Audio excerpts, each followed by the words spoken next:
En ce qui concerne notre Église, nous savons qu'actuellement, il y a différents courants de pensée. C'est plus difficile que c'était pour beaucoup de pratiquants parce que le grand mouvement de laïcisation, les différents courants d'opinion ont entré aussi dans l'Église, sont entrés aussi dans les communautés religieuses. Il y a eu de l'influence humaine, on a cru qu'on pouvait tout régler par soi-même, etc., etc. On a oublié de mettre notre confiance en Dieu. Alors, il y a différents courants d'opinion. Il y en a qui espèrent même renouveler l'Église en l'adaptant au grand courant de pensée du monde. Mais l'Église n'est pas là pour s'adapter à un monde pervers. Elle est là pour conduire ce monde pervers à Dieu. C'est le monde qui doit s'adapter à Dieu et non pas Dieu. Dieu ne s'adaptera pas. On n'a pas besoin de... Alors, voyez-vous, c'est on inverse parfois des choses.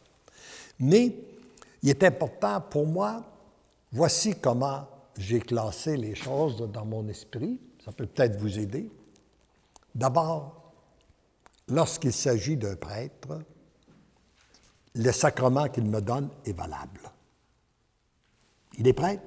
Moi, je n'ai jamais cherché un prêtre, choisi un prêtre pour aller au sacrement du pardon ou de l'Eucharistie. Au sacrement, il le donne. Bon. S'il ne le fait pas comme il faut, il en répondra devant Dieu. C'est sa responsabilité à lui, ce n'est pas la mienne.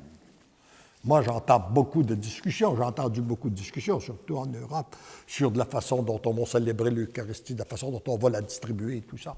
Et puis, ça crée, le malin en profite pour venir faire des divisions entre supposément les modernistes et les traditionnalistes. Puis là, on se regarde, tu sais, c'est notre France, notre belle France, qui a été choyée par le ciel, la fille aînée de l'Église.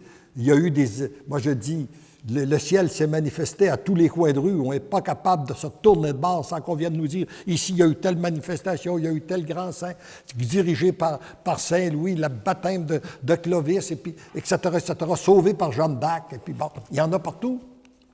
Et cette belle France qui me semble, l'effet de circuler, je me dis, est-ce que c'est possible qu'il y ait encore un Français qui ne croit pas? Il y a à peu près 4 % de gens qui pratiquent.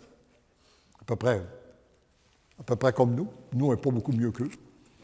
Et puis, mais il y en a peut-être la moitié qui regardent pratiquer les autres, puis qui critiquent, qui trouvent qu'ils ne pratiquent pas comme il faut. Voyez-vous, le malin cherche toujours à diviser.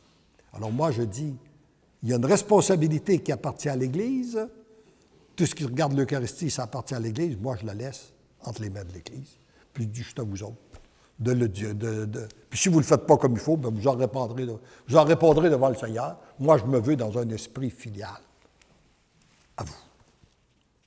Et donc, les sacrements sont bons, qui viennent d'un prêtre. À savoir si je peux suivre ces enseignements, les enseignements du prêtre pour guider ma vie, là, je tente de faire un premier discernement. Quand c'est un prêtre que je ne connais pas, je vérifie, je tente de savoir comment il parle du Saint-Père. S'il m'en parle en bien, je pars avec un préjugé favorable que je peux lui faire confiance. Si je m'aperçois qu'il met des réserves sur le Saint-Père, je vais mettre des réserves sur ce qu'il va me dire. Je vais me sentir dans l'obligation de filtrer ce qu'il me dit pour vérifier si ce qu'il dit est bien conforme à la parole de Dieu et à l'enseignement doctrinal de l'Église. Et je vais prendre ce qui est conforme à la parole de Dieu et à l'enseignement doctrinal de l'Église, puis je vais rejeter l'autre partie. Moi, c'est de la façon que je suis arrivé à me faire une opinion. Chose sûre, c'est qu'on a à prier, à aimer et prier pour nos prêtres. C'est très difficile pour eux, principalement au Québec. Ici, on a une religieuse ici qui pourrait nous le dire, comment c'était difficile pour eux, de toutes les accusations qu'on leur a faites. Les prêtres, c'est encore. Et puis, Je regarde, moi, comme laïc, j'ai à prendre la parole. J'ai l'avantage, souvent, d'avoir mon épouse avec moi pour qu'elle me passe des remarques pour savoir si ça avait un peu d'allure, ça avait un peu de sens, qu'est-ce que j'ai dit ou pas. Mais je pense au curé qui prend la parole plus régulièrement, puis il n'y a jamais personne qui dit un mot. On l'écoute, il se prépare, il fait une belle homélie, personne ne dit un mot. De temps en temps, il y en a un qui dit « Moi, pas d'accord avec vous, monsieur le curé. » Imaginez si c'est difficile, ça. Alors, quand vous allez, vous voyez que le prêtre a fait une belle homélie. Pourquoi ne pas lui dire que vous l'avez apprécié, que vous l'avez aimé?